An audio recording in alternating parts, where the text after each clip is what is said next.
ਸਾਹਿਬ ਸ੍ਰੀ ਗੁਰੂ ਗ੍ਰੰਥ ਸਾਹਿਬ ਜੀ ਪਾਤਸ਼ਾਹ ਦੀ ਹਜ਼ੂਰੀ ਵਿੱਚ ਸੁਸ਼ੋਭਿਤ ਗੁਰੂ ਪਿਆਰੀ ਸਾਧ ਸੰਗਤ ਜੀ, ਬੜਭਾਗੇ ਹਾਂ। ਸਤ ਸੰਗਤ ਦੇ ਮਹਾਨ ਤੀਰਥ ਤੇ ਪਹੁੰਚੇ ਹਾਂ। ਆਪਣੀਆਂ ਸੁਰਤੀਆਂ ਨੂੰ ਇਕਾਗਰ ਰੱਖਦੇ ਹੋਏ ਆਪਸ ਵਿੱਚ ਪਾਈਏ ਫਤਿਹ ਦੀ ਸਾਂਝ।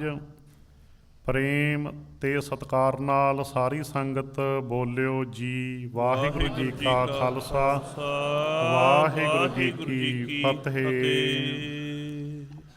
ਆਓ ਸਾਧ ਸੰਗਤ ਸਤ ਸੰਗਤ ਦੇ ਮਹਾਨ ਤੀਰਥ ਤੇ ਪਹੁੰਚੇ ਹਾਂ। ਇੱਕ ਇੱਕ ਵਚਨ ਪੂਰੇ ਧਿਆਨ ਦੇ ਨਾਲ ਸ਼ਰਵਣ ਕਰਨਾ ਹੈ। ਸੰਖੇਪ ਦੇ ਵਿੱਚ ਪਹਿਲਾਂ ਇਹ ਸਮਝਣ ਦੀ ਕੋਸ਼ਿਸ਼ ਕਰੀਏ ਕਿ ਗੁਰਦੁਆਰਾ ਸਾਹਿਬ ਸਾਡਾ ਆਉਣ ਦਾ ਮਕਸਦ ਕੀ ਹੈ। ਸੰਖੇਪ 'ਚ ਇੱਕ ਵਿਸ਼ੇ ਦੇ ਉੱਤੇ ਆਪਾਂ ਪਹਿਲਾਂ ਗੱਲ ਕਰੀਏ, ਬਿਲਕੁਲ ਸੰਖੇਪ 'ਚ, ਕਿ ਜਿਹੜਾ ਧਰਮ ਦਾ ਸੰਬੰਧ ਹੈ, ਧਰਮ ਦਾ ਸੰਬੰਧ ਮਨ ਦੀ ਸਾਧਨਾ ਦੇ ਨਾਲ ਹੈ। ਇਸੇ ਕਰਕੇ ਪਹਿਲਾਂ ਤਾਂ ਅਸੀਂ ਮਨ ਦੇ ਵਿੱਚ ਇਹ ਭਾਵਨਾ ਲੈ ਕੇ ਆਉਣੀ ਹੈ। ਆਪਾਂ ਜਿੰਨੇ ਵੀ ਆਏ ਹਾਂ ਗੁਰੂ ਦੇ ਦਰ 'ਤੇ, ਸਾਰੇ ਭੈਣ ਭਰਾ, ਸਾਡੇ ਮਨ ਵਿੱਚ ਇਹ ਭਾਵਨਾ ਹੋਵੇ ਵੀ ਅਸੀਂ ਸਤਿਗੁਰੂ ਜੀ ਦੇ ਸਕੂਲ ਵਿੱਚ ਆਏ ਹਾਂ, ਸਤਿਗੁਰੂ ਜੀ ਦੀ ਪਾਠਸ਼ਾਲਾ ਵਿੱਚ ਆਏ ਹਾਂ। ਜਿਸ ਤਰ੍ਹਾਂ ਵਿਦਿਆਰਥੀ ਸਕੂਲਾਂ ਕਾਲਜਾਂ ਦੇ ਵਿੱਚ ਦੁਨਿਆਵੀ ਵਿੱਦਿਆ ਲੈਣ ਵਾਸਤੇ ਜਾਂਦੇ ਹੈ, ਇਸੇ ਤਰ੍ਹਾਂ ਆਪਾਂ ਸਤਿਗੁਰੂ ਜੀ ਦੀ ਪਾਠਸ਼ਾਲਾ ਦੇ ਵਿੱਚ ਸੱਚਾ ਗਿਆਨ ਲੈਣ ਵਾਸਤੇ ਆਏ ਹਾਂ। ਸੋ ਪਹਿਲਾਂ ਇਹ ਸਾਨੂੰ ਪਤਾ ਹੋਣਾ ਚਾਹੀਦਾ, ਗੁਰਦੁਆਰਾ ਸਾਹਿਬ ਪਿਕਨਿਕ ਸਪੌਟ ਨਹੀਂ, ਬਸ ਇਸ਼ਾਰਾ ਕਾਫੀ ਹੈ। ਕੁਝ ਭੈਣ ਭਰਾ, ਸਾਰੇ ਨਹੀਂ ਪਿਆਰ ਵਾਲੇ ਬੈਠੇ ਹੋ, ਕੁਝ ਭੈਣ ਭਰਾ ਗੁਰਦੁਆਰਾ ਸਾਹਿਬ ਆਉਂਦੇ ਨੇ ਪਰ ਉਹ ਗੇੜਾ ਦੇ ਕੇ ਮੁੜ ਜਾਂਦੇ ਆ। ਮੱਥਾ ਟੇਕ ਲਿਆ, ਪ੍ਰਸ਼ਾਦ ਲੈ ਲਿਆ, ਪ੍ਰਸ਼ਾਦੇ ਛਕ ਲਏ, ਚਲੇ ਗਏ ਬਸ। ਜਿਹਨੇ ਗੁਰਦੁਆਰਾ ਸਾਹਿਬ ਆ ਕੇ ਗੁਰੂ ਜੀ ਦੀ ਗੁਰਬਾਣੀ ਸੁਣ ਕੇ ਸੱਚਾ ਗਿਆਨ ਪ੍ਰਾਪਤ ਨਹੀਂ ਕੀਤਾ, ਉਹਨੂੰ ਗੁਰਦੁਆਰਾ ਸਾਹਿਬ ਆਉਣ ਦਾ ਲਾਭ ਪ੍ਰਾਪਤ ਨਹੀਂ ਹੋਇਆ। ਜਿਵੇਂ ਵਿਦਿਆਰਥੀ ਸਕੂਲ ਕਾਲਜ ਵਿੱਚ ਗੇੜਾ ਮਾਰ ਕੇ ਮੁੜ ਆਵੇ, ਕਲਾਸ ਵਿੱਚ ਬੈਠ ਕੇ ਆਪਣੇ ਪ੍ਰੋਫੈਸਰ ਨੂੰ, ਆਪਣੇ ਅਧਿਆਪਕ ਨੂੰ, ਟੀਚਰ ਨੂੰ ਨਾ ਸੁਣੇ ਤਾਂ ਲਾਭ ਨਹੀਂ ਹੁੰਦਾ। ਇਸ ਕਰਕੇ ਪਹਿਲਾ ਨੁਕਤਾ, ਅਸੀਂ ਸਤਿਗੁਰ ਦੇ ਸਕੂਲ ਵਿੱਚ ਆਏ ਹਾਂ, ਇਹ ਭਾਵਨਾ ਰੱਖਣੀ ਹੈ। ਪ੍ਰਮਾਣ ਦਾਸ ਨੇ ਤੁਹਾਨੂੰ ਦੇ ਦਿੱਤਾ, ਸਤ ਸੰਗਤ ਸਤਿਗੁਰ ਚਟ ਸਾਲ ਹੈ, ਜਿਤ ਹਰ ਗੁਣ ਸਿੱਖਾ। ਸਤਿਗੁਰ ਦੀ ਪਾਠਸ਼ਾਲਾ ਵਿੱਚ ਸਤ ਸੰਗਤ ਕਰਨੀ ਹੈ ਤੇ ਰੱਬੀ ਗੁਣਾਂ ਨੂੰ ਸਿੱਖਣਾ ਹੈ। ਹੋਰ ਪ੍ਰਮਾਣ ਲੈ ਲਓ। ਸੂਹੀ ਮਹਿਲਾ ਪਹਿਲਾ, ਭਾਂਡਾ ਹੱਛਾ ਸੋਏ ਜੋ ਤਿਸ ਭਾਵ ਸੀ, ਭਾਂਡਾ ਆਤਮਲੀਨ ਧੋਤਾ ਹੱਛਾ ਨਾ ਹੋਏ ਸੀ, ਗੁਰੂ ਦੁਆਰੇ ਹੋਏ ਸੋਝੀ ਪਾਏ ਸੀ, ਏਤ ਦੁਆਰੇ ਧੋਏ ਹੱਛਾ ਹੋਏ ਸੀ। ਗੁਰੂ ਦੇ ਦਰ 'ਤੇ ਆ ਕੇ ਅਸੀਂ ਆਪਣੇ ਭਾਂਡੇ ਨੂੰ ਧੋਣਾ ਹੈ। ਇਹ ਸਰੀਰ ਰੂਪੀ ਭਾਂਡਾ ਪ੍ਰਮਾਤਮਾ ਨੂੰ ਚੰਗਾ ਲੱਗਦਾ ਕਿਹੜਾ? ਜਿਹੜਾ ਹੱਛਾ ਹੁੰਦਾ।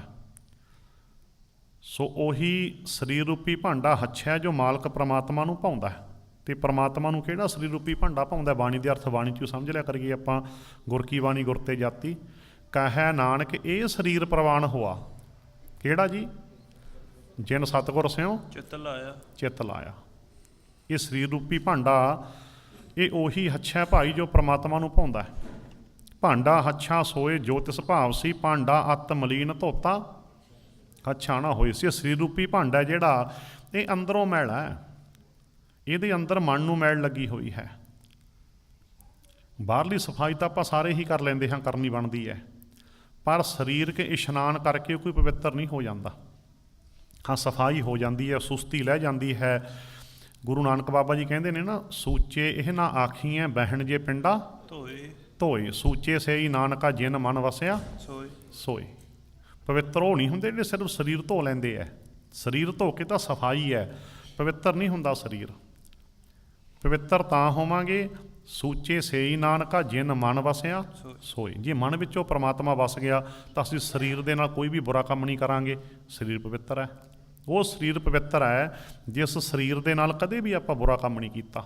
ਅੱਖਾਂ ਨਾਲ ਕੋਈ ਲੱਚਰ ਨਾਵਲ ਨਹੀਂ ਪੜ੍ਹਿਆ, ਜਾਂ ਕੋਈ ਗੰਦੀ ਪਿਕਚਰ ਨਹੀਂ ਵੇਖੀ, ਜਾਂ ਮਾੜੇ ਭਾਵ 'ਚ ਨਹੀਂ ਤੱਕਿਆ, ਉਹ ਨੇਤਰ ਪਵਿੱਤਰ ਹੈ।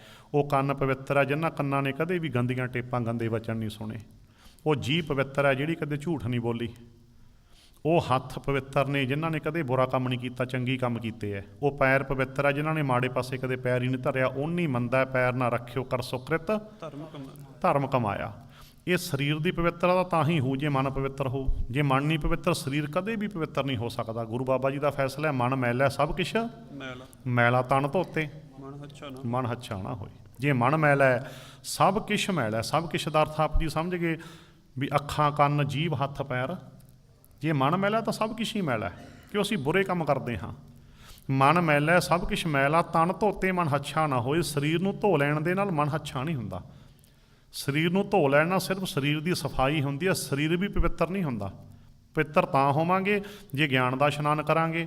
ਗੁਰੂ ਜੀ ਫਰਮਾਨ ਕਰਦੇ ਹਨ, ਜਲ ਮਲ ਕਾਇਆ ਮਾਂਜੀਐ ਭਾਈ, ਭੀ ਮੈਲਾ ਤਨ ਹੋਏ, ਗਿਆਨ ਮਹਾਰਸ ਨਹਾਈਐ ਭਾਈ, ਮਨ ਤਨ ਨਿਰਮਲ ਹੋਏ। ਗੁਰੂ ਜੀ ਕਹਿੰਦੇ ਭਾਈ ਗਿਆਨ ਦਾ ਇਸ਼ਨਾਨ ਕਰਿਆ ਕਰੋ। ਗਿਆਨ ਦਾ ਇਸ਼ਨਾਨ ਕਰਕੇ ਮਨ ਵੀ ਪਵਿੱਤਰ ਹੋ ਜਾਂਦਾ ਹੈ ਅਤੇ ਤਨ ਵੀ ਪਵਿੱਤਰ ਹੋ ਜਾਂਦਾ ਹੈ। ਜਦੋਂ ਮਨ ਪਵਿੱਤਰ ਹੋ ਗਿਆ, ਨਿਸ਼ਾਨੀ ਕੀ ਹੈ ਪਵਿੱਤਰ ਮਨ ਦੀ? ਕਿ ਸਾਨੂੰ ਬੁਰਾਈਆਂ ਤੋਂ ਨਫ਼ਰਤ ਹੋ ਜਾਂਦੀ ਹੈ। ਬੁਰਾ ਕੰਮ ਕਰਨ ਨੂੰ ਜੀ ਨਹੀਂ ਕਰਦਾ।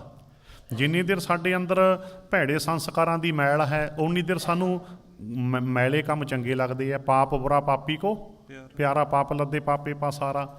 ਇਸ ਕਰਕੇ ਗੁਰਬਾਣੀ ਗਿਆਨ ਰਾਹੀਂ ਜਦੋਂ ਅਸੀਂ ਆਪਣੇ ਮਨ ਨੂੰ ਸ਼ੁੱਧ ਕਰ ਲੈਂਦੇ ਹਾਂ ਤਾਂ ਨਿਸ਼ਾਨੀ ਕੀ ਹੈ ਕਿ ਸਾਨੂੰ ਬੁਰਾਈਆਂ ਤੋਂ ਨਫ਼ਰਤ ਹੋ ਜਾਂਦੀ ਹੈ। ਬੁਰੇ ਕੰਮਾਂ 'ਚੋਂ ਸਾਨੂੰ ਸੂਗ ਆਉਣ ਲੱਗ ਪੈਂਦੀ ਹੈ, ਬਿਲਕੁਲ ਜੀ ਨਹੀਂ ਕਰਦਾ ਬੁਰਾ ਕੰਮ ਕਰਨ ਨੂੰ। ਇਸ ਕਰਕੇ ਅਸੀਂ ਗੁਰੂ ਦੇ ਦਰ 'ਤੇ ਆ ਕੇ ਗਿਆਨ ਦਾ ਇਸ਼ਨਾਨ ਕਰਨਾ ਹੈ। ਹੁਣ ਆਪੇ ਦੂਜਾ ਨੁਕਤਾ ਸਮਝ ਲਿਆ। ਗੁਰੂ ਦੇ ਦਰ 'ਤੇ ਆ ਕੇ ਬਹੁਤ ਦੁਨੀਆ ਤਨ ਦਾ ਇਸ਼ਨਾਨ ਕਰਕੇ ਮੁੜ ਜਾਂਦੀ ਹੈ। ਤਨ ਦਾ ਇਸ਼ਨਾਨ ਸਹਿਯੋਗੀ ਹੈ, ਠੀਕ ਹੈ। ਤਨ ਦਾ ਇਸ਼ਨਾਨ ਸਹਿਯੋਗੀ ਹੈ, ਜ਼ਰੂਰਤ ਹੋਵੇ ਤਾਂ ਕਰ ਲਵੋ। ਅਤੇ ਸਰੋਵਰ ਦੇ ਪਿੱਛੇ ਇੱਕ ਹੋਰ ਭਾਵਨਾ ਵੀ ਹੈ ਕਿ ਅਸੀਂ ਸਾਰੇ ਇੱਕ ਪਾਣੀ ਵਿੱਚ ਨਹਾ ਲੈਂਦੇ ਹਾਂ। ਭਾਵ ਅਸੀਂ ਛੂਤ ਛਾਤ, ਊਚ ਨੀਚ, ਭਿੱਟ ਨਹੀਂ ਮੰਨਦੇ। ਸਰੋਵਰ ਦਾ ਇਸ਼ਨਾਨ ਏਕਤਾ ਭਾਵ ਦੇ ਵਿੱਚ ਕਰ ਲਿਆ, ਕੋਈ ਗੱਲ ਨਹੀਂ। ਪਰ ਗੁਰੂ ਦੇ ਦਰ 'ਤੇ ਆ ਕੇ ਅਸਲ ਇਸ਼ਨਾਨ ਕਿਹੜਾ ਹੈ? ਮਨ ਦਾ ਇਸ਼ਨਾਨ। ਪਾਣੀ ਦਾ, ਤਨ ਦਾ ਇਸ਼ਨਾਨ ਪਾਣੀ ਨਾਲ ਹੁੰਦਾ, ਮਨ ਦਾ ਇਸ਼ਨਾਨ ਬਾਣੀ ਨਾਲ ਹੁੰਦਾ। ਅਤੇ ਆਪਾਂ ਇੱਥੇ ਨਹਾਉਣ ਆਏ ਹਾਂ ਸਾਰੇ। ਮਨ ਦਾ ਇਸ਼ਨਾਨ ਹੋਰ ਪ੍ਰਮਾਣ ਲੈ ਲਓ। ਸਤਿਗੁਰ ਪੁਰਖ ਅੰਮ੍ਰਿਤਸਰ ਬੜ ਭਾਗੀ ਨਹਾਵਹਿ ਆਏ। ਸਤਿਗੁਰ ਅੰਮ੍ਰਿਤ ਦਾ ਸਰੋਵਰ ਹੈ। ਇੱਕ ਤਾਂ ਯਾਨੀ ਕਿ ਅੰਮ੍ਰਿਤਸਰ ਨਾਂ ਹੈ ਜੋ ਸਾਡਾ ਕੇਂਦਰੀ ਸਥਾਨ ਹੈ, ਸ੍ਰੀ ਅੰਮ੍ਰਿਤਸਰ ਸਾਹਿਬ, ਉਹ ਨਾਂ ਹੈ। ਗੱਲ ਸਮਝਣ ਦੀ ਕੋਸ਼ਿਸ਼ ਕਰੋ। ਇੱਕ ਅੰਮ੍ਰਿਤ ਦਾ ਸਰੋਵਰ ਸਤਿਗੁਰੂ ਹੈ। ਹਰ ਗੱਲ ਨੂੰ ਸਮਝੋ। ਹੁਣ ਆਪਾਂ ਸਤਿਗੁਰ ਦੀ ਹਜ਼ੂਰੀ ਦੇ ਵਿੱਚ ਇਸ਼ਨਾਨ ਕਰਨ ਆਏ ਹਾਂ, ਕਿਉਂਕਿ ਸਤਿਗੁਰ ਪੁਰਖ ਅੰਮ੍ਰਿਤਸਰ ਬੜ ਭਾਗੀ ਨਹਾਵਹਿ ਆਏ। ਸਤਿਗੁਰ ਅੰਮ੍ਰਿਤ ਦਾ ਸਰੋਵਰ ਹੈ, ਵੱਡੇ ਭਾਗਾਂ ਵਾਲੀ ਇਸ਼ਨਾਨ ਕਰਦੇ ਆ ਕੇ ਸਤਸੰਗ ਸਰੋਵਰ ਦੇ ਵਿੱਚ। ਹੋਰ ਪ੍ਰਮਾਣ ਲੈ ਲਓ। ਸਤਿਗੁਰ ਹੈ ਅੰਮ੍ਰਿਤਸਰ ਸਾਚਾ, ਮਨ ਨਹਾਵੈ ਮੈਲ ਚੁਕਾਵਣਿਆ। ਜਿਹੜੇ ਬਾਣੀ ਪੜ੍ਹਦੇ ਹੋ, ਸਹਿਜ ਪਾਠ ਕਰਦੇ ਹੋ, ਕਿਰਪਾ ਕਰਕੇ ਜਦੋਂ ਬਾਣੀ ਬੋਲਦੇ ਆ ਨਾ, ਤੁਸੀਂ ਥੋੜ੍ਹਾ ਨਾਲ ਬੋਲਣ ਦੀ ਕੋਸ਼ਿਸ਼ ਕਰਿਓ, ਕਿ ਪ੍ਰਚਾਰਕ ਨੂੰ ਨਾ ਹੌਸਲਾ ਹੋ ਜਾਂਦਾ ਵੀ ਬਾਣੀ ਪੜ੍ਹਨ ਵਾਲੀ ਸੰਗਤ ਬੈਠੀ ਹੈ। ਚਲੋ ਹੁਣ ਸਤਿਗੁਰੂ ਅੰਮ੍ਰਿਤ ਦਾ ਸੱਚਾ ਸਰੋਵਰ ਹੈ। ਦੁਬਾਰਾ ਪੜ੍ਹੋ ਪੰਕਤੀ ਆਪਾਂ। ਸਤਿਗੁਰ ਹੈ ਅੰਮ੍ਰਿਤਸਰ ਸਾਚਾ, ਮਨ ਨਹਾਵੈ ਮੈਲ ਚੁਕਾਵਣਿਆ। ਸਤਿਗੁਰ ਦੇ ਦਰ 'ਤੇ ਆ ਕੇ ਮਨ ਇਸ਼ਨਾਨ ਕਰਦਾ ਅਤੇ ਆਪਣੇ ਅੰਦਰ ਦੀ ਮੈਲ ਕੱਢ ਲੈਂਦਾ। ਇੰਨੇ ਪ੍ਰਮਾਣ ਤਾਂ ਕਾਫੀ ਹੋ ਗਏ। ਹੋਰ ਲੈ ਲਓ। ਗੁਰਦੇਵ ਤੀਰਥ ਅੰਮ੍ਰਿਤ ਸਰੋਵਰ, ਗੁਰ ਗਿਆਨ ਮੱਜਨ ਅਪਰੰਪਰਾ। ਗੁਰੂ ਤੀਰਥ ਹੈ। ਗੁਰੂ ਕੀ ਹੈ? ਤੀਰਥ। ਤੀਰਥ ਸਰੋਵਰ ਨਹੀਂ। ਧਿਆਨ ਨਾਲ ਸੁਣਿਓ ਜੀ, ਕਿਤੇ ਕਈ ਵਾਰ ਹੁੰਦਾ ਨਾ ਵੀ ਸੱਚ ਕਈ ਵਾਰ ਇੱਕਦਮ ਹਾਜ਼ਮ ਹੀ ਨਹੀਂ ਆਉਂਦਾ। ਸਰੋਵਰ ਤੀਰਥ ਨਹੀਂ, ਬਹੁਤ ਵੱਡਾ ਭੁਲੇਖਾ ਪੈ ਗਿਆ। ਸਰੋਵਰ ਸਮੂਹਕ ਇਸ਼ਨਾਨ ਦਾ ਸਾਧਨ ਹੈ। ਸਮੂਹਕ ਇਸ਼ਨਾਨ ਦਾ ਏਕਤਾ ਭਾਵ। ਸਰੋਵਰ ਦੇ ਇਸ਼ਨਾਨ ਪਿੱਛੇ ਕਨਸੈਪਟ ਕੀ ਹੈ? ਅਸੀਂ ਇੱਕ ਹਾਂ। ਅਸੀਂ ਊਚ ਨੀਚ ਭਿੱਟ ਨੂੰ ਨਹੀਂ ਅਸੀਂ ਮੰਨਦੇ ਨਾ, ਅਸੀਂ ਤਾਂ ਇੱਕ ਪਾਣੀ 'ਚ ਹੀ ਨਹਾ ਲੈਂਦੇ ਹਾਂ ਸਾਰੇ। ਤਾਂ ਤੇ ਤੀਰਥ ਗੁਰੂ ਹੈ। ਤੀਰਥ ਗੁਰੂ ਹੈ ਅਤੇ ਗੁਰੂ ਦੀ ਬਾਣੀ ਸੁਣਨੀ ਹੀ ਤੀਰਥ ਇਸ਼ਨਾਨ ਹੈ। ਤੀਰਥ ਇਸ਼ਨਾਨ ਕੀ ਹੈ? ਗੁਰੂ ਦੀ ਬਾਣੀ ਸੁਣਨੀ। ਫਿਰ ਪੰਕਤੀ ਯਾਦ ਕਰ ਲਓ। ਗੌੜੀ ਬਾਵਨ ਅੱਖਰੀ ਦੇ ਵਿੱਚ ਵਚਨ ਹੈ ਨਾ, ਗੁਰਦੇਵ ਤੀਰਥ ਗੁਰੂ ਤੀਰਥ ਹੈ।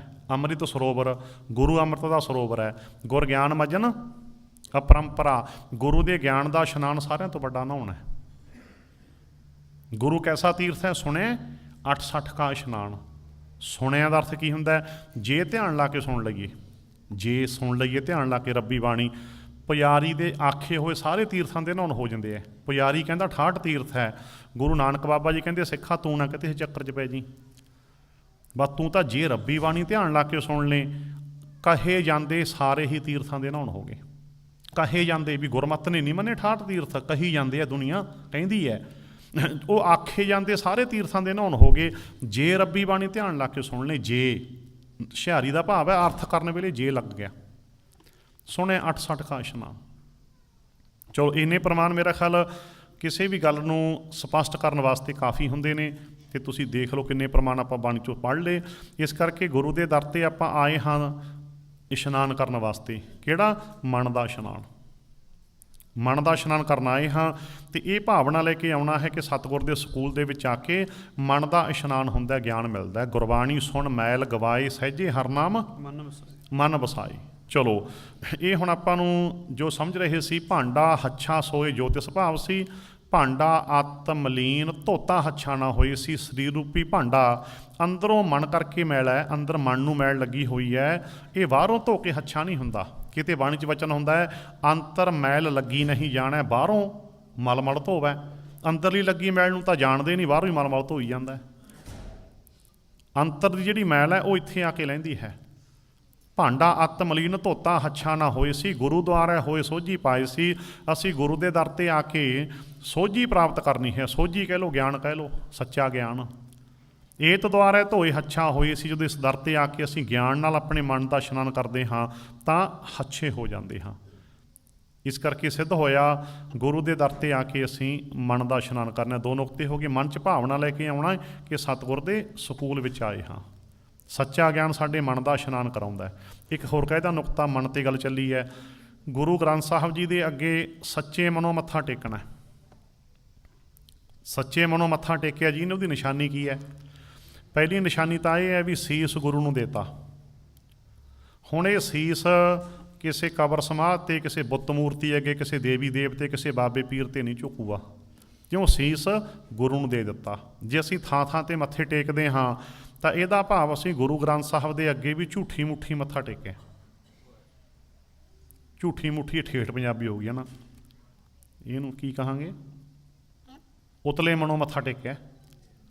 ਆਈਂ ਕਹਾਂਗੇ ਨਾ, ਫਿਰ ਉਤਲੇ ਮਨੋਂ ਨਹੀਂ ਮੱਥਾ ਟੇਕਣਾ। ਉਤਲੇ ਮਨੋਂ ਮੱਥਾ ਟੇਕਿਆ ਤਾਂ ਫਿਰ ਸੀਸ ਨਵਾਇਆ। ਕਿਆ ਥੀ ਹੈ, ਕਿਆ ਥੀ ਹੈ, ਜਾਂ ਇੱਦਾਂ ਕਸੁੱਧੇ ਜਾਹੇ। ਜੇ ਦਿਲ ਵਿੱਚ ਖੋਟਾਪਣ ਹੈ, ਜੇ ਮਨ ਖੋਟਾ ਹੈ ਤਾਂ ਫਿਰ ਮੱਥਾ ਟੇਕਣ ਦਾ ਕਿਆ ਹੈ? ਇਸ ਕਰਕੇ ਸੱਚੇ ਮਨੋਂ ਮੱਥਾ ਟੇਕਣਾ ਗੁਰੂ ਅੱਗੇ, ਖੋਟੇ ਮਨ ਨਾਲ ਨਹੀਂ। ਸੱਚੇ ਮਨੋਂ ਮੱਥਾ ਟੇਕਣ ਦੀ ਨਿਸ਼ਾਨੀ ਸਾਰੇ ਮਾਵਾਂ ਭੈਣਾਂ ਧੀਆਂ ਵੀ ਚੰਗੀ ਤਰ੍ਹਾਂ ਸਮਝ ਲਓ, ਭੈਣ ਭਰਾ ਵੀ ਮੁੜ ਕੇ ਇਹ ਮੱਥਾ ਨਹੀਂ ਹੋਰ ਕਿਤੇ ਟੇਕਣਾ। ਕਿਸੇ ਕਬਰ ਸਮਾਧ 'ਤੇ, ਕਿਸੇ ਬੁੱਤ ਮੂਰਤੀ ਅੱਗੇ, ਜਾਂ ਕਿਤੇ ਵੀ ਕਿਸੇ ਬਾਬੇ ਪੀਰ ਦੇ, ਨਾ ਨਾ, ਸੀਸ ਇੱਕ ਹੈ, ਗੁਰੂ ਨੂੰ ਦੇ ਤਾ। ਸੀਸ ਤਾਂ ਸਿੱਖ ਦਾ, ਸੀਸ ਤਾਂ ਗੁਰੂ ਦਾ ਨਾ। ਥਾਂ ਥਾਂ 'ਤੇ ਮਤਲਬ ਕੀ? ਗੁਰੂ ਨੂੰ ਦਿੱਤੀ ਹੋਈ ਚੀਜ਼ ਕਿਤੇ ਹੋਰ ਨਹੀਂ ਰੱਖੀ ਜਾ ਸਕਦੀ। ਇਹਨੂੰ ਕੱਟੜਤਾ ਨਾ ਕਿਤੇ ਕਹਿ ਦਿਓ, ਪ੍ਰਪੱਕਤਾ ਹੈ ਜੀ। ਇਹ ਪ੍ਰਪੱਕਤਾ ਹੈ। ਦੱਸ ਦੇਵਾਂ ਕੱਟੜਤਾ ਕੀ ਹੁੰਦੀ ਹੈ ਤਾਂ ਦੱਸਿਆ ਨਾ ਤੁਹਾਨੂੰ। ਜਿਹੜੇ ਪ੍ਰਪੱਕ ਸਿੱਖ ਹੁੰਦੇ ਨੇ ਉਹਨਾਂ ਨੂੰ ਕਈ ਜਾਣੇ ਕਿ ਕੱਟੜ ਸਿੱਖ ਕਹਿਣ ਲੱਗ ਪੈਂਦੇ ਆ, ਸਾਡੀ ਭਰਾ। ਉਹ ਭਲਿਓ ਕੱਟੜਤਾ ਕੀ ਹੁੰਦੀ ਹੈ ਸੁਣਿਓ। ਕੱਟੜਤਾ ਹੁੰਦੀ ਹੈ ਧੌਣ 'ਤੇ ਤਲਵਾਰ ਰੱਖ ਕੇ ਜ਼ਬਰਦਸਤੀ ਕਿਸੇ ਤੋਂ ਆਪਣੀ ਗੱਲ ਮਨਵਾਉਣੀ, ਵੀ ਵੱਢੂੰਗਾ ਨਹੀਂ, ਮੇਰੀ ਗੱਲ ਮੰਨ। ਸਿੱਧਾ ਅਰਥ ਤੁਹਾਨੂੰ ਦੱਸਤਾ। ਕੱਟੜਤਾ ਕੀ ਹੁੰਦੀ ਹੈ? ਕਿਸੇ ਦੀ ਧੌਣ 'ਤੇ ਤਲਵਾਰ ਰੱਖ ਕੇ ਉਹਨੂੰ ਕਹਿਣਾ ਵੀ ਜਾਂ ਤਾਂ ਮੇਰੀ ਗੱਲ ਮੰਨ ਲਾ, ਨਹੀਂ ਵੱਢੂ ਤੈਨੂੰ। ਇਹਨੂੰ ਕੱਟੜਤਾ ਕਹਿੰਦੇ। ਕੱਟੜ ਦੀ ਪਰਿਭਾਸ਼ਾ ਪਤਾ ਲੱਗ ਗਈ ਨਾ। ਜਿਵੇਂ ਔਰੰਗਜ਼ੇਬ ਕੱਟੜਾ ਹੈ, ਕਹਿੰਦਾ ਮੁਸਲਮਾਨ ਮਨ ਨਹੀਂ ਵੱਢੂਗਾ, ਬਣ ਮੁਸਲਮਾਨ ਨਹੀਂ ਵੱਢੂ। ਅਤੇ ਗੁਰੂ ਜੀ ਨੇ ਕੱਟੜਤਾ ਦੇ ਖਿਲਾਫ ਸ਼ਹੀਦੀ ਦਿੱਤੀ। ਬੋਲੋ ਸਤਿਨਾਮ। ਸਿੱਖ ਕੱਟੜ ਹੋ ਸਕਦਾ ਕਦੇ? ਨਾ ਜੀ, ਕੱਟੜਤਾ ਦੇ ਖਿਲਾਫ ਤਾਂ ਸ਼ਹੀਦੀ ਦਿੱਤੀ ਹੈ। ਗੁਰੂ ਤੇਗ ਬਹਾਦਰ ਸਾਹਿਬ ਜੀ ਦੀ ਸ਼ਹੀਦੀ ਦਾ ਅਰਥ ਕੀ ਹੈ? ਕਿ ਮਨੁੱਖ ਆਪਣੇ ਵਿਚਾਰਾਂ ਪ੍ਰਤੀ ਸੁਤੰਤਰ ਹੈ। ਕਿਸੇ ਨੂੰ ਕੁਝ ਸਮਝਾਇਆ ਤਾਂ ਜਾ ਸਕਦਾ ਹੈ, ਪਰ ਕਿਸੇ ਦੀ ਧੌਣ 'ਤੇ ਤਲਵਾਰ ਰੱਖ ਕੇ ਜ਼ਬਰਦਸਤੀ ਕਿਸੇ ਨੂੰ ਕੁਝ ਮਨਵਾਇਆ ਨਹੀਂ ਜਾ ਸਕਦਾ। ਇਸ ਕਰਕੇ ਅਸੀਂ ਪ੍ਰਪੱਕ ਹੋਣਾ। ਸੁਹਾਗਣ ਵਾਲੀ ਪ੍ਰਪੱਕਤਾ, ਇਸ਼ਾਰਾ ਹੋਰ ਦੇ ਦਿਆਂ, ਸੁਹਾਗਣ ਵਾਲੀ ਪ੍ਰਪੱਕਤਾ। ਸੋ ਅਸੀਂ ਮੱਥਾ ਨਹੀਂ ਹੁਣ ਟੇਕਣਾ ਅੱਜ ਤੋਂ ਬਾਅਦ ਕਿਤੇ। ਜੇ ਸੱਚਮੁੱਚ ਹੀ ਗੁਰੂ ਕੇ ਸਿੱਖ ਹੈ, ਜੇ ਸੱਚਮੁੱਚ ਗੁਰੂ ਗ੍ਰੰਥ ਸਾਹਿਬ ਦੇ ਅੱਗੇ ਸੱਚੇ ਮਨੋਂ ਮੱਥਾ ਟੇਕਿਆ, ਫਿਰ ਥਾਂ ਥਾਂ 'ਤੇ ਮੱਥਾ ਟੇਕਣਾ ਨਹੀਂ, ਜਾਣਾ ਹੀ ਨਹੀਂ ਕਿਤੇ, ਗੱਲ ਖਤਮ ਹੈ। ਗੁਰੂ ਦਾ ਦਰ ਛੱਡ ਕੇ ਕਿਤੇ ਨਹੀਂ ਜਾਣਾ। ਮੱਥਾ ਟੇਕਣ, ਸੱਚੇ ਮਨੋਂ ਮੱਥਾ ਟੇਕਣ ਦਾ ਇੱਕ ਅਰਥ ਸਮਝ ਰਿਹਾ। ਦੂਜਾ ਅਰਥ ਕੀ ਹੈ ਸੱਚੇ ਮਨੋਂ ਮੱਥਾ ਟੇਕਣ ਦਾ? ਕਿ ਗੁਰਬਾਣੀ ਤੋਂ ਬਿਨਾਂ ਗੱਲ ਨਹੀਂ ਕਿਸੇ ਦੀ ਮੰਨਣੀ। ਮੰਨ ਲਓ ਸਾਡਾ ਕੋਈ ਵਚਨ ਗੁਰਬਾਣੀ ਤੋਂ ਬਾਹਰ ਹੋਵੇ, ਤੁਸੀਂ ਬਿਨਾਂ ਝਿਜਕ ਰੱਦ ਕਰ ਦਿਓ ਵੀ ਆਹ ਪੰਥਪ੍ਰੀਤ ਸਿੰਘ ਗਲਤ ਗੱਲ ਕਰ ਗਿਆ। ਸਾਡੀ ਨਹੀਂ ਗੱਲ ਮੰਨਣੀ ਤੁਸੀਂ, ਨਾ ਕਿਸੇ ਦੀ ਨਹੀਂ ਮੰਨਣੀ। ਇਹ ਤਾਂ ਆਪਣਾ ਜ਼ਰੂਰ ਜ਼ਿਕਰ ਕਰਨਾ ਪੈਂਦਾ ਨਾ ਵਿੱਚ। ਨਾ ਕਿਸੇ ਵਿਦਵਾਨ ਦੀ ਗੱਲ ਮੰਨੋ, ਨਾ ਕਿਸੇ ਬਾਬੇ ਦੀ ਗੱਲ ਮੰਨੋ, ਗੱਲ ਮੰਨੋ ਗੁਰੂ ਗ੍ਰੰਥ ਸਾਹਿਬ ਦੀ, ਗੁਰਬਾਣੀ ਦੀ। ਗੁਰਬਾਣੀ ਦੀ ਗੱਲ ਤੁਹਾਨੂੰ ਕੋਈ ਸਮਝਾ ਦੇ, ਕੋਈ, ਜਿਵੇਂ ਪਹਿਲਾਂ ਵੀਰ ਜੀ ਤੁਹਾਨੂੰ ਸਮਝਾ ਰਹੇ ਸੀ ਸ਼ਬਦ ਦੀ ਵਿਆਖਿਆ ਨਾ, ਪਾਤੀ ਤੋਰੈ ਮਾਲ ਨਹੀਂ ਪਾਤੀ ਪਾਤੀ ਜੀਓ, ਜਿਸ ਪਹਣ ਕੋ ਪਾਤੀ ਤੋਰੈ ਸੋ ਪਹਣ ਨਿਰਜੀਓ, ਭੂਲੀ ਮਲ ਨਹੀਂ ਹੈ ਸਤਿਗੁਰ ਜਾਗਤਾ ਹੈ ਦੇ ਰਹਾਉ। ਚਲੋ ਇੱਦਾਂ ਗੁਰਬਾਣੀ ਦੀ ਗੱਲ ਕੋਈ ਸਮਝਾ ਦੇ, ਉਹਦੇ ਨਾਲ ਭੈਣ ਭਾਈਆਂ ਵਾਲਾ ਪਿਆਰ ਰੱਖਣਾ, ਗੱਲ ਬਾਣੀ ਦੀ ਮੰਨਣੀ ਹੈ। ਇਹ ਵੀ ਰਿਸ਼ਤਾ ਗੁਰੂ ਨਹੀਂ ਪਾਇਆ, ਮੇਰੇ ਹਰ ਪ੍ਰੀਤਮ ਕੀ ਕੋਈ ਬਾਤ ਸੁਣਾਵੇ ਸੋ ਭਾਈ ਸੋ ਮੇਰਾ ਵੀਰ। ਵੀਰ ਕੋਈ ਮੇਰੇ ਮਾਲਕ ਦੀ ਗੱਲ ਸੁਣਾ ਦੇ ਨਾ, ਭੈਣਾਂ ਨੇ ਉਹਨੂੰ ਵੀਰ ਸਮਝ ਲੈਣਾ, ਭਾਈਆਂ ਨੇ ਭਾਈ, ਆਪਾਂ ਭੈਣ ਭਰਾ ਹੈ। ਗੁਰਮੱਤ 'ਚ ਬਾਬਾਬਾਦ ਨੂੰ ਕੋਈ ਥਾਂ ਨਹੀਂ, ਇੱਥੇ ਭੈਣ ਭਰਾ ਆਪਾਂ ਸਾਰੇ। ਤੇ ਗੱਲ ਮੰਨਣੀ ਹੈ ਗੁਰਬਾਣੀ ਦੀ। ਮੱਥਾ ਟੇਕਣ ਦਾ ਦੂਜਾ ਅਰਥ ਆਪ ਜੀ ਸਮਝ ਗਏ, ਗੁਰਬਾਣੀ ਤੋਂ ਬਿਨਾਂ ਗੱਲ ਨਹੀਂ ਕਿਸੇ ਦੀ ਮੰਨਣੀ। ਇਹੀ ਅਰਥ ਹੈ ਗੁਰੂ ਗ੍ਰੰਥ ਸਾਹਿਬ ਜੀ ਨੂੰ ਗੁਰੂ ਮੰਨਣ ਦਾ। ਤਾਂ ਤੇ ਇੱਦਾਂ ਇਹ ਹੈ ਜੀ, ਸੱਚੇ ਮਨੋਂ ਜੇ ਅਸੀਂ ਮੱਥਾ ਟੇਕਿਆ ਤਾਂ ਇਹ ਨਿਸ਼ਾਨੀ ਹੈ। ਤੇ ਹੁਣ ਗੁਰਬਾਣੀ ਦੇ ਵਿੱਚੋਂ ਵੀ ਪ੍ਰਮਾਣ ਦੇ ਦਿਆਂ ਵੀ ਗੁਰੂ ਦੇ ਸਨਮੁਖ ਸਿੱਖ ਕੌਣ ਹੁੰਦੇ ਨੇ, ਬੇਮੁਖ ਨਹੀਂ ਹੋਣਾ। ਸਨਮੁਖ ਕੌਣ ਹੁੰਦਾ? ਧਿਆਨ 'ਚ ਆ ਗਈ ਉਹ ਪੌੜੀ, ਜੇ ਕੋ ਸਿੱਖ ਗੁਰੂ ਸੇਤੀ ਸਨਮੁਖ ਹੋਵੈ, ਹੋਵੈ ਤਾਂ ਸਨਮੁਖ ਸਿੱਖ ਕੋਈ, ਜਿਉਂ ਰਹਿ ਗੁਰ ਨਾਲੇ, ਗੁਰ ਕੇ ਚਰਨ ਹਿਰਦੈ ਧਿਆਏ, ਅੰਤਰ ਆਤਮੈ ਸੰਭਾਲੇ, ਆਪ ਛੱਡ ਸਦਾ ਰਹਿ ਪਰਨੈ, ਗੁਰ ਬਿਨ ਅਵਰ ਨਾ ਜਾਣੈ ਕੋਈ, ਕਹੈ ਨਾਨਕ ਸੁਣਹੁ ਸੰਤ ਹੋ, ਸੋ ਸਿੱਖ ਸਨਮੁਖ ਹੋਏ। ਸਨਮੁਖ ਸਿੱਖ ਦੀ ਨਿਸ਼ਾਨੀ ਕੀ ਹੈ? ਜਿਹਨੇ ਆਪਣਾ ਆਪ ਗੁਰੂ ਨੂੰ ਸੌਂਪਤਾ, ਆਪ ਛੱਡ। ਆਪ ਛੱਡ ਦਾ ਭਾਵ ਸਮਰਪਣ, ਗੁਰੂ ਦੇ ਦਰ 'ਤੇ ਆਤਮ ਸਮਰਪਣ ਕਰ ਦਿੱਤਾ, ਕੰਪਲੀਟ ਸਰੈਂਡਰ। ਸਦਾ ਰਹਿ ਪਰਨੈ, ਸਦਾ ਗੁਰ ਪ੍ਰੈਣ ਹੋ ਕੇ ਰਹਿਣਾ।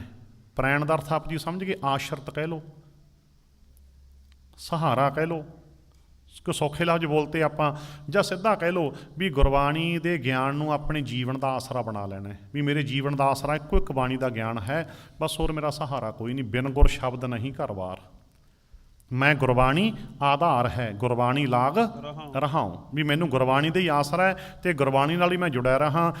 ਗੁਰਸਿੱਖ ਨੇ ਸਦਾ ਹੀ ਗੁਰਪ੍ਰੈਣ ਹੋ ਕੇ ਰਹਿਣਾ, ਗੁਰ ਆਸ਼ਰਿਤ ਹੋ ਕੇ ਰਹਿਣਾ, ਗੁਰਬਾਣੀ ਨੂੰ ਆਪਣੇ ਜੀਵਨ ਦਾ ਸਹਾਰਾ ਬਣਾ ਲੈਣਾ, ਗੁਰਬਾਣੀ ਦੇ ਮੁਤਾਬਕ ਜੀਵਨ ਜਿਉਣਾ। ਆਪਣੀਆਂ ਮਨਮਰਜ਼ੀਆਂ ਛੱਡਤੀਆਂ, ਆਪਣਾ ਆਪ ਗੁਰੂ ਨੂੰ ਸੌਂਪ ਦਿੱਤਾ। ਆਪ ਛੱਡ ਸਦਾ ਰਹਿ ਪਰਨੈ, ਗੁਰ ਬਿਨ ਅਵਰ ਨਾ ਜਾਣੈ। ਗੁਰ ਤੋਂ ਬਿਨਾਂ, ਗੁਰੂ ਦਾ ਸਰੂਪ ਕੀ ਹੈ? ਗੁਰ, ਗੁਰਬਾਣੀ, ਸਿਧਾਂਤ, ਗੁਰਮਤਿ, ਫਲਸਫਾ, ਸੱਚਾ ਗਿਆਨ। ਬਸ ਸੱਚੇ ਗਿਆਨ ਤੋਂ, ਗੁਰਬਾਣੀ ਤੋਂ, ਗੁਰਮਤਿ, ਫਲਸਫਾ, ਬਸ ਹੋਰ ਨਹੀਂ ਕਿਸੇ ਦੀ ਗੱਲ ਮੰਨਣੀ। ਗੁਰ ਬਿਨ ਅਵਰ ਨਾ ਜਾਣੈ ਕੋਈ, ਕਾਹੈ ਨਾਨਕ ਸੁਣਹੁ ਸੰਤ ਹੋ। ਕਾਹੈ ਨਾਨਕ ਦਾ ਅਰਥ ਕੀ ਬਣ ਗਿਆ ਫਿਰ ਇੱਥੇ? ਇਹ ਮਹਿਲਾ ਤੀਜਾ ਦਾ ਪਾਠ ਹੈ। ਤਾਂ ਕਾਹੈ ਨਾਨਕ ਦਾ ਅਰਥ ਕੀ ਬਣੂ? ਤੀਜੇ ਸਰੂਪ ਦੇ ਵਿੱਚ ਗੁਰੂ ਨਾਨਕ ਬਾਬਾ ਜੀ ਇਹ ਵਚਨ ਕਹਿ ਰਹੇ ਹੈ। ਅੱਗੇ ਕੀ ਲਾਵਾਂਗੇ ਆਪਾਂ? ਤੀਜੇ ਸਰੂਪ ਦੇ ਵਿੱਚ ਗੁਰੂ ਨਾਨਕ ਬਾਬਾ ਜੀ ਵਚਨ ਕਹਿ ਰਹੇ ਆ, ਕਾਹੈ ਨਾਨਕ ਸੁਣਹੁ ਸੰਤ ਹੋ। ਸਤ ਸੰਗੀਓ ਸੁਣੋ। ਸੰਤ ਹੋ ਦਾ ਅਰਥ ਕੀ ਬਣ ਗਿਆ? ਜ਼ਰੂਰ ਦੱਸਣਾ ਪੈਂਦਾ। ਸਤ ਸੰਗੀ ਕੋਲੈਕਟਿਵ ਪਰਸਨੈਲਿਟੀ ਹੋ ਗਈ ਇਹ। ਬਹੁ ਵਚਨ ਦੇ ਵਿੱਚ ਸਾਰੀ ਸੰਗਤ ਨੂੰ ਕਹਿ ਦਿੱਤਾ, ਕਾਹੈ ਨਾਨਕ ਸੁਣਹੁ ਸੰਤ ਹੋ। ਸੰਤ ਹੋ ਦਾ ਕੀ ਅਰਥ ਬਣ ਗਿਆ? ਸਤ ਸੰਗੀਓ। ਸਤ ਸੰਗੀਓ ਸੁਣੋ। ਸਤ ਸੰਗੀ ਸਾਰੇ ਆ ਗਏ ਭੈਣ ਭਰਾ। ਜਿੱਥੇ ਬਹੁਵਚਨ ਆ ਜਾਵੇ ਉੱਥੇ ਸੰਗਤ ਦੀ ਕੋਲੈਕਟਿਵ ਪਰਸਨੈਲਿਟੀ ਨੂੰ ਕਿਹਾ ਜਾਂਦਾ ਹੈ। ਜਿੱਥੇ ਇੱਕ ਵਚਨ ਆ ਜਾਵੇ ਸੰਤ, ਸਤਿਗੁਰੂ, ਦ੍ਰਿੜ ਕਰ ਲਓ। ਉਹ ਵੀ ਪ੍ਰਮਾਣ ਦੇ ਦਿਆਂ, ਮੌਕੇ 'ਤੇ ਗੱਲ ਆ ਗਈ। ਸਤਿਗੁਰ ਸੰਤ ਮਿਲੈ, ਸ਼ਾਂਤ ਪਾਈਐ, ਕਿਲ ਵਿਖ ਦੁੱਖ ਕਾਟੇ ਸਭ ਦੂਰੇ। ਕਿਹੜੇ ਸੰਤ ਨਾਲ ਜੁੜਨਾ ਜੀ? ਸਤਿਗੁਰ ਸੰਤ ਨਾਲ ਜੁੜਨਾ। ਸਤਿਗੁਰ ਸੰਤ ਮਿਲੈ, ਸ਼ਾਂਤ ਪਾਈਐ, ਕਿਲ ਵਿਖ ਦੁੱਖ ਕਾਟੇ ਸਭ ਦੂਰੇ। ਹੋਰ ਪ੍ਰਮਾਣ ਨਾਲ ਤਸੱਲੀ ਹੋ ਜਾਂਦੀ ਹੈ। ਮੇਰਾ ਮਨ ਲੋਚੈ ਗੁਰਦਰਸ਼ਨ ਤਾਈ, ਬਿਲਪ ਕਰੇ ਚਾਤਰਕ ਕੀ ਨਿਆਈ। ਤ੍ਰਿਖਾ ਨਾ ਉਤਰੈ ਸ਼ਾਂਤ ਨਾ ਆਵੈ, ਬਿਨ ਦਰਸ਼ਨ ਸੰਤ ਪਿਆਰੇ ਜੀਓ। ਹਉ ਘੋਲੀ ਜੀਓ ਘੋਲ ਕਮਾਈ, ਗੁਰ ਦਰਸ਼ਨ ਸੰਤ ਪਿਆਰੇ ਜੀਓ। ਪਿਆਰਾ ਸੰਤ ਕੌਣ? ਗੁਰੂ। ਸਿੱਧ ਹੋ ਗਿਆ ਜੀ। ਆਪਣੇ ਕੋਲੋਂ ਅਸੀਂ ਕੋਈ ਅਰਥ ਨਹੀਂ ਕਰਨਾ, ਬਾਣੀ ਦਾ ਅਰਥ ਬਾਣੀ ਵਿੱਚੋਂ ਹੀ ਸਿੱਧ ਹੋ ਗਿਆ ਨਾ। ਇਸ ਕਰਕੇ ਅਸੀਂ ਸੰਤ ਸਤਿਗੁਰੂ ਨਾਲ ਜੁੜਨਾ ਹੈ। ਅਤੇ ਸਤ ਸੰਗੀਆਂ ਨੂੰ ਵੀ ਗੁਰਬਾਣੀ ਦੇ ਵਿੱਚ ਬਹੁਵਚਨ ਰੂਪ ਦੇ ਵਿੱਚ ਕਿਹਾ ਹੋਇਆ। ਚਲੋ ਹੁਣ ਸੰਬੋਧਨ ਕਰਕੇ ਕਹਿਤਾ ਨਾ, ਕਹੈ ਨਾਨਕ ਸੁਣਹੁ ਸੰਤ ਹੋ, ਸੋ ਸਿੱਖ ਸਨਮੁਖ ਹੋਏ। ਗੁਰੂ ਬਾਬਾ ਜੀ ਕਹਿੰਦੇ ਸਤ ਸੰਗੀਓ ਸੁਣੋ, ਉਹ ਸਿੱਖ ਗੁਰੂ ਦਾ ਸਨਮੁਖ, ਗੁਰੂ ਦੇ ਸਨਮੁਖ ਹੁੰਦਾ। ਸਿੱਖ ਦਾ ਅਰਥ ਇਸਤਰੀ ਪੁਰਸ਼ ਕੋਈ ਹੈ, ਦੱਸਣਾ ਪੈਂਦਾ ਇਹ ਗੱਲ। ਸਿੱਖ ਲਫ਼ਜ਼ ਇਸਤਰੀ ਪੁਰਸ਼ ਵਾਸਤੇ ਸਾਂਝਾ ਹੈ, ਜਿਵੇਂ ਕਿ ਖਾਲਸਾ ਲਫ਼ਜ਼ ਇਸਤਰੀ ਪੁਰਸ਼ ਵਾਸਤੇ ਸਾਂਝਾ ਹੈ। ਭੈਣ ਵੀ ਖਾਲਸਾ, ਭਾਈ ਵੀ ਖਾਲਸਾ। ਭਾਈ ਵੀ ਗੁਰਸਿੱਖ, ਭੈਣ ਵੀ ਗੁਰਸਿੱਖ। ਇਹ ਨਹੀਂ ਵੀ ਭੈਣ ਗੁਰਸਿੱਖਣੀ ਹੈ ਨਾ, ਇਹ ਭਾਵੇਂ ਮੁੱਢਲੀ ਜਾਣਕਾਰੀ ਹੈ, ਬੇਸਿਕ ਨੌਲੇਜ ਦੇਣੀ ਪੈਂਦੀ ਹੈ ਨਾ ਪ੍ਰਚਾਰਕ ਨੂੰ। ਗੁਰਸਿੱਖ ਨਹੀਂ ਲਫ਼ਜ਼ ਨਹੀਂ ਹੁੰਦਾ ਨਾ, ਗੁਰਸਿੱਖ। ਚਾਹੇ ਭੈਣ ਹੈ ਚਾਹੇ ਭਰਾ, ਚਲੋ ਇੱਕ ਵਿੱਚੋਂ ਹੀ ਗੱਲ ਹੋਰ ਕਹਿ ਦਿਆਂ, ਥੋੜ੍ਹਾ ਵਿਸ਼ੇ ਤੋਂ ਅੱਗੇ ਵੀ ਚਲੇਗੀ ਗੱਲ। ਚਲੋ ਮੌਕੇ 'ਤੇ ਗੱਲ ਆ ਗਈ ਨਾ, ਜਦੋਂ ਧਿਆਨ ਵਿੱਚ ਆ ਜੇ, ਸਾਰੇ ਜਾਣੀ ਕਿ ਗੁਰਸਿੱਖ ਹੈ, ਸਰੀਰ ਕਰਕੇ ਭਾਵੇਂ ਮੇਲ ਹੈ ਭਾਵੇਂ ਫੀਮੇਲ ਹੈ, ਗੁਰੂ ਦੇ ਪੁੱਤ ਹੁੰਦੇ ਆ। ਇਹ ਨਹੀਂ ਵੀ ਜਾਣੀ ਕਿ ਗੁਰੂ ਦੇ ਸਾਰੇ ਗੁਰੂ ਦੇ ਪੁੱਤ ਹੁੰਦੇ ਨੇ। ਬਾਣੀ 'ਚ ਲਿਖਿਆ ਨਾ, ਜਨ ਨਾਨਕ ਕੇ ਗੁਰਸਿੱਖ ਪੁੱਤ ਹੋ, ਹਰ ਜਪਿਓ ਹਰ ਨਿਸਤਾਰਿਆ। ਗੁਰਸਿੱਖ ਗੁਰੂ ਦੇ ਪੁੱਤ ਹੈ, ਉਹ ਚਾਹੇ ਇਸਤਰੀ ਹੈ ਚਾਹੇ ਪੁਰਸ਼ ਹੈ, ਪਰ ਹੈ ਸਾਰੇ ਗੁਰੂ ਦੇ ਪੁੱਤ। ਕੈਸੇ ਪੁੱਤ ਨੇ? ਨਾਦੀ ਪੁੱਤਰ, ਨਾਦੀ ਪੁੱਤਰ ਹੀ ਹੁੰਦੇ ਨੇ ਬਸ ਸਾਰੇ। ਨਾਦੀ ਪੁੱਤਰ ਆਪ ਜੀ ਸਮਝ ਕੇ ਗੁਰੂ ਦੇ ਗਿਆਨ 'ਚੋਂ ਪੈਦਾ ਹੋਏ, ਜਿਹੜੇ ਗੁਰੂ ਦੇ ਗਿਆਨ ਨੂੰ ਮੰਨਦੇ ਆ। ਇੱਕ ਤਾਂ ਬਿੰਦੀ ਪੁੱਤਰ ਹੁੰਦੇ ਆ, ਬਿੰਦੀ ਔਲਾਦ, ਮਾਤਾ ਪਿਤਾ ਤੋਂ ਪੈਦਾ ਹੋਏ ਬੱਚੇ। ਤਾਂ ਤੇ ਗੁਰਸਿੱਖ ਹੈ ਜਿਹੜੇ, ਇਹ ਗੁਰੂ ਦੇ ਨਾਦੀ ਪੁੱਤਰ ਹੁੰਦੇ ਆ, ਗੁਰੂ ਦੇ ਗਿਆਨ ਵਿੱਚੋਂ ਪੈਦਾ ਹੋਏ। ਤਾਂ ਤੇ ਹੁਣ ਗੁਰੂ ਜੀ ਨੇ ਕੀ ਕੀਤਾ, ਸਾਰਿਆਂ ਨੂੰ ਕਹਿ ਦਿੱਤਾ ਵੀ ਉਹ ਭਾਈ ਸਨਮੁਖ ਸਿੱਖ ਹੈ, ਜਿਹੜੇ ਜਾਣੀ ਕਿ 3 ਨਿਸ਼ਾਨੀਆਂ ਸਮਝ ਲਈਆਂ ਵਾਰੀ ਵਾਰੀ। ਜਿਹਨੇ ਆਪਣੀ ਮਨਮਰਜ਼ੀ ਛੱਡ ਦਿੱਤੀ, ਆਪਣਾ ਆਪ ਗੁਰੂ ਨੂੰ ਸੌਂਪ ਦਿੱਤਾ, ਗੁਰਬਾਣੀ ਨੂੰ ਆਪਣਾ ਸਹਾਰਾ ਬਣਾ ਲਿਆ, ਤੇ ਗੁਰਬਾਣੀ ਤੋਂ ਬਿਨਾਂ ਗੱਲ ਨਹੀਂ ਕਿਸੇ ਦੀ ਮੰਨਦੇ। 3 ਨਿਸ਼ਾਨੀਆਂ ਨੋਟ ਕਰ ਲਓ ਕਿਰਪਾ ਕਰਕੇ। ਆਪ ਛੱਡ ਸਦਾ ਰਹਿ ਪਰਨੇ, ਗੁਰ ਬਿਨ ਆਵਰ ਨਾ ਜਾਣੈ, ਕੋਏ ਕਹੈ ਨਾਨਕ ਸੁਣੋ ਸੰਤ ਹੋ, ਸੋ ਸਿੱਖ ਸਨਮੁਖ। ਇਹ ਮੱਥਾ ਟੇਕਣ ਦਾ ਆਪਾਂ ਵਿਸਥਾਰ ਸਮਝ ਲਿਆ।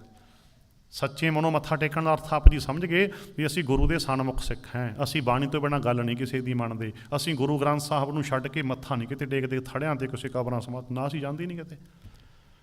ਸੱਚੇ ਮਨੋਂ ਮੱਥਾ ਟੇਕਿਆ ਕਰੋ, ਧਰਮ ਦਾ ਸੰਬੰਧ ਮਨ ਦੇ ਨਾਲ ਹੈ। ਸੋ 3 ਨੁਕਤੇ ਹੋ ਗਏ ਕਿ ਨਾਲ ਦੀ ਨਾਲ 10 ਲੜੀ ਜੋੜਦਾ ਰਹਿੰਦਾ ਹੈ। ਬਾਕੀ ਕਈ ਪ੍ਰਚਾਰਕ ਵੀਰਾਂ ਦਾ ਆਪਣਾ ਆਪਣਾ ਚਲੋ ਢੰਗ ਹੁੰਦਾ ਪ੍ਰਚਾਰ ਦਾ। ਆਪਾਂ ਵਿਸ਼ਾ ਕੀ ਲਿਆ ਵਿੱਚ ਦੀ ਯਾਦ ਕਰਾ ਦੇਵਾਂ, ਧਰਮ ਦਾ ਸੰਬੰਧ ਮਨ ਦੇ ਨਾਲ ਹੈ। ਮਨ ਵਿੱਚ ਭਾਵਨਾ ਲੈ ਕੇ ਆਓ, ਸਤਿਗੁਰ ਦੀ ਪਾਠਸ਼ਾਲਾ 'ਚ ਆ ਗਏ, ਫਿਰ ਗੁਰੂ ਦੇ ਦਰ 'ਤੇ ਆ ਕੇ ਸੱਚੇ ਮਨੋਂ ਮੱਥਾ ਟੇਕੋ। ਫਿਰ ਬੈਠ ਕੇ ਅਸੀਂ ਇਸ਼ਨਾਨ ਕਰਨਾ ਹੈ, ਗਿਆਨ ਸੁਣ ਕੇ ਪਹਿਲਾਂ ਸਮਝ ਲਿਆ ਆਪਾਂ। ਮਨ ਦਾ ਇਸ਼ਨਾਨ ਇੱਥੇ ਆਪਾਂ ਕਰਨ ਵਾਸਤੇ ਆਏ ਹਾਂ। ਅਤੇ ਫਿਰ ਅਗਲਾ ਨੁਕਤਾ ਹੈ ਕਿ ਅਸੀਂ ਮਨ ਕਰਕੇ ਹੀ ਗੁਰੂ ਵਾਲੇ ਬਣਨਾ ਹੈ।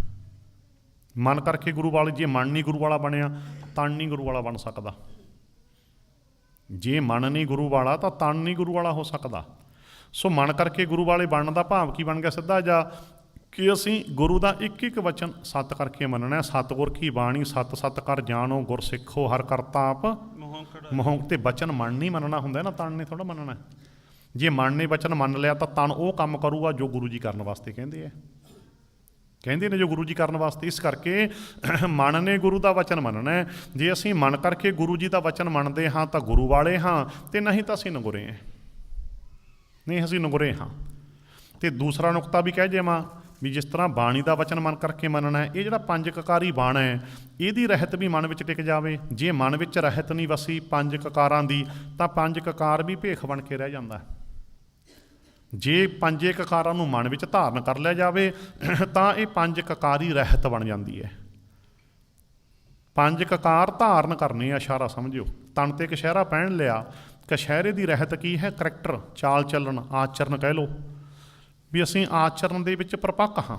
ਆਚਰਨ ਕੀ ਹੁੰਦਾ ਵੈਸੇ ਆਪ ਜੀ ਸਮਝ ਹੀ ਗਏ, ਚਲੋ ਫਿਰ ਵੀ ਪ੍ਰਚਾਰਕ ਨੂੰ ਕਹਿਣਾ ਹੀ ਪੈਂਦਾ। ਭਾਈ ਤੇ ਕਹਿ ਲਓ ਆਚਰਨ ਕੀ ਹੈ?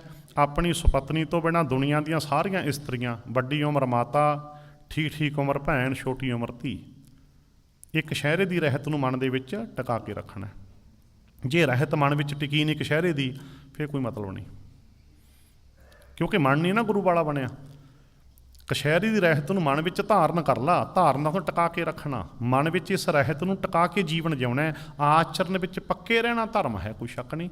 ਕਛਹਿਰੇ ਦੀ ਰਹਿਤ ਧਰਮ ਹੈ, ਕੇਵਲ ਕਛਹਿਰਾ ਪਾ ਲੈਣਾ ਹੀ ਧਰਮ ਨਹੀਂ। ਇਸ ਕਰਕੇ ਤੇ ਭੈਣ ਵਾਸਤੇ ਕੀ ਹੋ ਗਿਆ ਆਚਰਨ? ਆਪਣੇ ਜੀਵਨ ਸਾਥੀ ਤੋਂ ਬਿਨਾਂ ਦੁਨੀਆ ਦੇ ਸਾਰੇ ਪੁਰਸ਼, ਵੱਡੀ ਉਮਰ ਬਜ਼ੁਰਗ ਬਾਪੂ, ਠੀਕ ਉਮਰ ਹੈ ਤਾਂ ਵੀਰ ਜੀ, ਛੋਟੀ ਉਮਰ ਬੱਚਿਆਂ ਦੇ ਸਮਾਨ। ਇਹ ਕਛਹਿਰੇ ਦੀ ਰਹਿਤ ਹੈ। ਇਸ ਰਹਿਤ ਦੇ ਵਿੱਚ ਅਸੀਂ ਪਰਪੱਕ ਰਹਿਣਾ ਹੈ, ਇਹਨੂੰ ਮਨ ਵਿੱਚ ਧਾਰਨ ਕਰਕੇ ਰੱਖਣਾ ਹੈ। ਤਾਂ ਕੜਾ ਪਹਿਨ ਲਿਆ, ਸਾਰੇ ਵਹਿਮਾਂ ਭਰਮਾਂ ਤੋਂ ਮੁਕਤੀ। ਅਤੇ ਕਈਆਂ ਨੇ ਤਾਂ ਕੜੇ ਨੂੰ ਲਾਜ ਲਾਤੀ। ਚਲੋ ਜੀ ਗਲਤੀ ਹੋਈ ਹੈ ਕਿਸੇ ਤੋਂ ਤਾਂ ਹੁਣ ਸੁਧਾਰ ਲਿਓ। ਇਹ ਕੜੇ ਦੇ ਨਾਲ ਬਾਹਮਣਵਾਦੀ ਮੌਲੀਆਂ ਬੰਨੀ ਫਿਰਦੇ ਆ, ਕਿਹੜੇ ਲਾਲ ਜੇ ਧਾਗੇ ਦੱਸੋ। ਜੇ ਕਿਸੇ ਦੇ ਬੰਨਿਆ ਭਾਈ ਤੋੜ ਕੇ ਸਿੱਟ ਦਿਓ, ਮੁੜ ਕੇ ਨਾ ਧਾਗਾ ਬੰਨਿਓ। ਜਾਂ ਦੱਸ ਆਹ ਕੜੇ ਦੇ ਨਾਲ ਧਾਗੇ ਬੰਨੀ ਫਿਰਦੇ ਹੋ। ਕਿਸੇ ਭੈਣ ਦੇ, ਕਿਸੇ ਧੀ ਦੇ, ਕਿਸੇ ਮਾਂ ਦੇ ਬੰਨਿਆ ਤਾਂ ਸਿੱਟ ਦਿਓ। ਕਿ ਤਵੀਤੀ ਤਬੂਤੀ ਪਾਈ ਆ ਸਿੱਟ ਦਿਓ। ਤਵੀਤੀਆਂ ਪਾਈ ਫਿਰਦੇ ਦੱਸ ਲੈ। ਕੋਈ ਜੋਤਸ਼ੀਆਂ ਦੀਆਂ ਮੁੰਦਰੀਆਂ ਪਾਈ ਫਿਰਦਾ, ਕੋਈ ਨਗ ਪਾਈ ਫਿਰਦਾ, ਤੇ ਜੇ ਗੁਰੂ ਦਾ ਕੜਾ ਪਾਇਆ, ਸਾਰੇ ਵਹਿਮਾਂ ਭਰਮਾਂ ਤੋਂ ਮੁਕਤੀ, ਮੁੰਦਰੀਆਂ ਲਾ ਕੇ ਸਿੱਟ ਜੋਤਸ਼ੀਆਂ ਦੀਆਂ, ਸਿੱਟ ਨਗ ਲਾ ਕੇ, ਤੋੜ ਤਵੀਤੀਆਂ, ਤੋੜ ਕੱਚੇ ਧਾਗੇ। ਤੇ ਕੱਚੇ ਧਾਗਾ ਕਿਸੇ ਦੀ ਰਾਖੀ ਨਹੀਂ ਕਰਦਾ। ਪੜ੍ਹਿਆ ਸੀ ਨਾ ਰਾਖਾ ਕੌਣ ਹੈ ਜੀ, ਆਪਾਂ ਪੜ੍ਹਿਆ ਸੀ ਰਾਖਾ ਇੱਕ ਕੱਚਾ ਧਾਗਾ ਨਹੀਂ ਰਾਖੀ। ਤਿੱਥੈ ਤੂੰ ਸਮਰੱਥ ਜਿੱਥੈ ਕੋਏ ਨਾਹੀਂ, ਉੱਥੈ ਤੇਰੀ ਤੇ ਸਾਡੀਆਂ ਕਈ ਭੈਣਾਂ, ਮੈਂ ਇੱਕ ਭੈਣ ਨੂੰ ਪੁੱਛਿਆ ਧਾਗਾ ਬੰਨੀ ਫਿਰੇ, ਮੈਂ ਭੈਣ ਜੀ ਇਹ ਕੀ ਬੰਨਿਆ? ਕਹਿੰਦੀ ਵੀਰ ਜੀ ਇਹ ਤਾਂ ਰੱਖ ਹੈ। ਲੈ ਦੱਸ, ਮੈਂ ਕੱਚਾ ਧਾਗਾ ਰਾਖੀ ਕਰ ਦੂੰ? ਕੱਚੇ ਧਾਗੇ ਨੂੰ ਰਾਖੀ ਦਾ ਬਾਣੀ 'ਚ ਪੜ੍ਹਦੇ ਹਾਂ, ਤਿੱਥੈ ਤੂੰ ਸਮਰੱਥ ਜਿੱਥੈ ਕੋਏ ਨਾਹੀਂ, ਉੱਥੈ ਤੇਰੀ ਰੱਖ ਅਗਣੀ ਉਧਰ। ਰੱਖ ਤਾਂ ਤੇਰੀ ਹੈ ਮਾਲਕ ਜੀ, ਰਾਖਾ ਤਾਂ ਇੱਕੋ ਹੀ ਹੈ। ਕੱਚਾ ਧਾਗਾ ਕਿਸੇ ਦੀ ਰਾਖੀ ਨਹੀਂ ਕਰ ਸਕਦਾ। ਕਿੱਡਾ ਮਨ ਕਮਜ਼ੋਰ ਹੋ ਗਿਆ ਸਾਡਾ ਗੁਰੂ ਦੇ ਗਿਆਨ ਤੋਂ ਬਿਨਾਂ। ਇਹ ਜਾਨੀ ਕਿ ਮਨ ਕਮਜ਼ੋਰ ਹੋ ਗਏ, ਇਹ ਜਾਨੀ ਕਿ ਆਪਾਂ ਕਹਿ ਲਓ ਵੀ ਡਰੇ ਹੋਏ ਲੋਕਾਂ ਦੀ ਜਾਨੀ ਕਿ ਇਹ ਗੱਲਾਂ ਹੈ ਵੀ ਧਾਗਿਆਂ ਦਾ ਸਹਾਰਾ ਭਾਲਦਾ, ਕੋਈ ਤਬੀਤੀਆਂ ਦਾ, ਕੋਈ ਮੁੰਦੀਆਂ ਦਾ, ਕੋਈ ਨਗਾਂ ਦਾ। ਇਹ ਜਾਨੀ ਕਿ ਡੋਲੇ ਹੋਏ ਮਨ ਦੀ ਗੱਲ ਹੈ। ਡੀਗਨ ਡੋਲਾ ਤਾਊ ਲਊ ਜੋ ਮਨ ਕੇ ਭਰਮਾਂ। ਜਿੰਨੀ ਦੇਰ ਮਨ ਵਿੱਚ ਭਰਮ ਹੈ ਉਨੀ ਦੇਰ ਡਿੱਕ ਡੋਲੇ ਖਾਈ ਜਾਂਦੇ ਆ। ਡਿੱਕ ਡੋਲੇ ਵੀ ਕੀ ਆ, ਧਾਗਾ ਕੋਈ ਸਹਾਇਤਾ ਕਰਦੇ, ਕੀ ਆ ਤਬੀਤੀ ਨਾਲ ਕੁਛ ਬਣ ਜੇ, ਕੀ ਆ ਕੋਈ ਨਗ ਲੈ ਕੇ ਪਾ ਲਈਏ ਕੁਛ ਬਣ ਜੇ, ਕੀ ਆ ਕੁਝ ਹੋ ਜੇ। ਉਨੀ ਦੇਰ ਡਿੱਕ ਡੋਲੇ ਖਾਂਦੇ ਰਹਾਂਗੇ ਜਿੰਨੀ ਦੇਰ ਮਨ ਵਿੱਚ ਭਰਮ ਹੈ। ਡੀਗਨ ਡੋਲਾ ਤਾਊ ਲਾਊ ਜੋ ਮਨ ਕੇ ਭਰਮਾਂ, ਭਰਮ ਕਾਟੇ ਗੁਰ ਆਪਣੇ ਕੀਨੇ ਵਿਸਰਾਮਾਂ। ਆਪਣੇ ਗੁਰੂ ਜੀ ਨੇ ਸਾਰੇ ਭਰਮ ਕੱਟ ਦਿੱਤੇ ਹੈ। ਬਾਣੀ ਪੜ੍ਹੋ, ਧਿਆਨ ਨਾਲ ਸਮਝੋ। ਵੀਰ ਗੁਰਪ੍ਰੀਤ ਸਿੰਘ ਜੀ ਕਹਿੰਦੇ ਸੀ ਨਾ, ਬਾਣੀ ਸੱਚ ਹੈ, ਸਾਡੇ ਜੀਵਨ ਦੇ ਵਿੱਚੋਂ ਝੂਠ ਕਿਉਂ ਨਹੀਂ ਗਿਆ?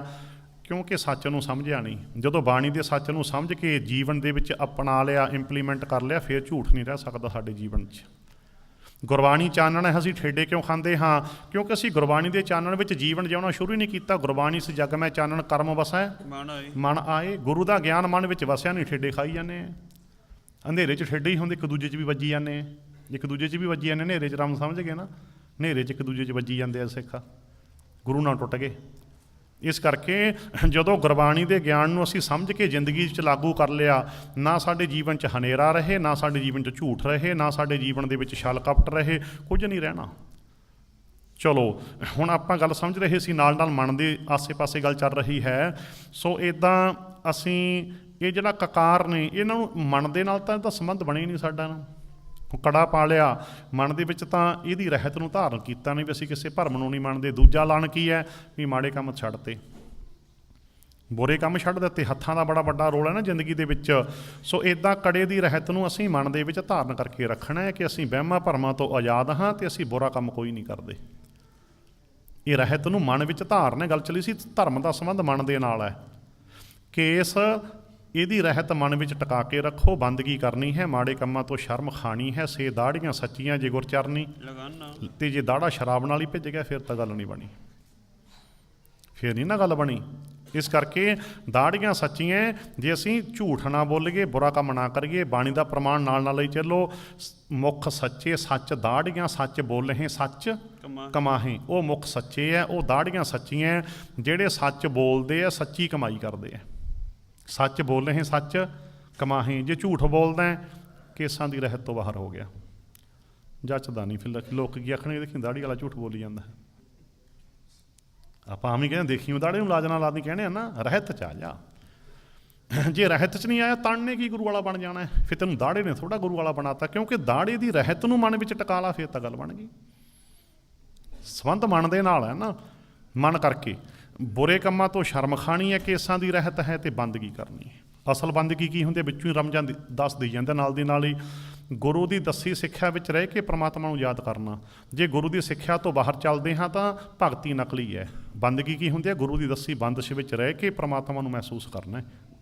ਗੁਰਮੁਖ ਨਾਮ ਜਪੋ ਮਨ ਮੇਰੇ, ਨਾਨਕ ਪਾਵੋ ਸੁਖ ਘਨੇਰੇ। ਗੁਰਮੁਖ ਹੋ ਕੇ, ਗੁਰੂ ਦੀ ਸਿੱਖਿਆ ਨੂੰ ਮੁੱਖ ਰੱਖ ਕੇ ਜਿਉਂਦੇ ਹੋਏ, ਬੰਦੀ ਅੰਦਰ ਸਿਫਤ ਕਰਾਏ ਤਾਂ ਕੋ ਕਹੀਏ ਬੰਦਾ। ਜਿਹੜਾ ਗੁਰੂ ਦੀ ਦੱਸੀ ਸਿੱਖਿਆ 'ਚ ਰਹਿੰਦੇ ਨੇ, ਬੰਦੀ ਅੰਦਰ ਕਦੇ ਵੀ ਗੁਰੂ ਦੇ ਵਚਨ ਦੀ ਉਲੰਘਣਾ ਨਹੀਂ ਕਰਨੀ। ਜੇ ਗੁਰੂ ਦੀ ਵਚਨ ਦੀ ਉਲੰਘਣਾ ਕਰਦੇ ਹਾਂ, ਭਗਤੀ ਨਕਲੀ।